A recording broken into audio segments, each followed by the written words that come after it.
Nama Mbok Yem, sang legendaris yang tinggal dan berjualan di puncak Gunung Lawu menjadi trending di medsos dalam 24 jam terakhir. Masyarakat khususnya pendaki mengenang Mbok Yem bukan sekadar sebagai seorang penjual yang menyajikan makanan untuk pendaki Gunung Lawu. Namun dari Mbok Yem pendaki dan masyarakat umum mendapatkan banyak pesan penting tentang pelestarian lingkungan hingga kesetiakawanan sosial.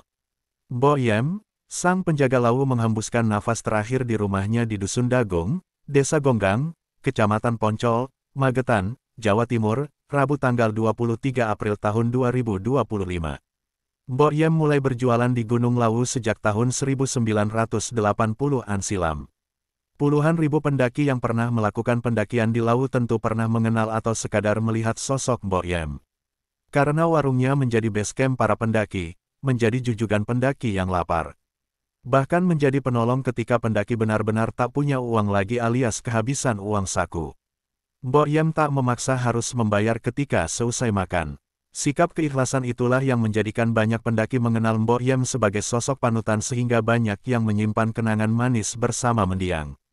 Warungnya menjadi jujugan para pendaki yang berada di puncak Gunung Lawu karena menyediakan tempat jualannya sebagai persinggahan pendaki yang kedinginan. Warung Mbok Yem sangat sederhana, tetapi menyediakan makanan mewah bagi pendaki dan sangat murah meski berada di puncak Gunung Lawu. Menunya, nasi pecel dan telur ceplok. Seporsinya Rp15.000, tak mahal bahkan jika dibandingkan dengan warung di ketinggian normal. Teh panas cukup Rp5.000 saja.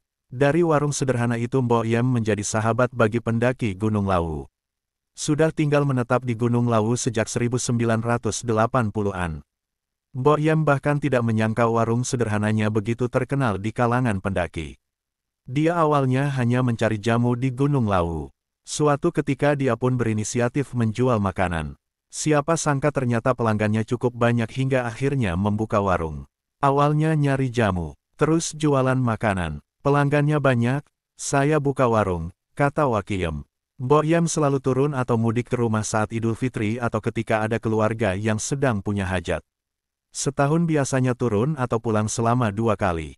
Saat memasuki lansia, ketika akan turun atau pulang ke rumah, Mbok Yem ditandu oleh para sukarelawan Gunung Lawu. Turunnya Mbok Yem dengan ditandu seringkali menjadi perbincangan menarik dan selalu viral di medsos. Akan tetapi turunnya Mbok Yem pada awal Maret tahun 2025 lalu berbeda dengan kebiasaan mudik sebelumnya. Mbok Yem saat itu dalam keadaan sakit dan sempat dirawat di salah satu rumah sakit di Ponorogo.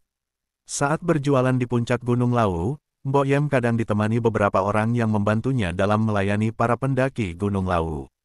Di warung tertinggi atau ketinggian 3150 mdpl tersebut, Mbok Yem menghabiskan masa tuanya. Selain itu Mbok Yem ditemani seekor monyet yang seringkali menarik perhatian. Monyet jinak ini biasanya ditempatkan di luar warung, saat turun hujan dimasukkan ke dalam. Monyet ini bernama Temon. Temon memang bukanlah penghuni asli Gunung Lawu. Hewan primata itu dibawa oleh salah seorang warga dalam usia masih kecil untuk singgah di warung Mbok Yem. Meski demikian, Temon ternyata kerasan tinggal di warung Mbok Yem. Bahkan menemani hari-hari Mbok Yem di puncak Gunung Lawu. Mbok selalu rutin memberikan makan Temon. Bahkan saat tidur Temon seringkali berada di dekat Mbok Yem. Temon memilih setia untuk tetap bersama Mbok Yem.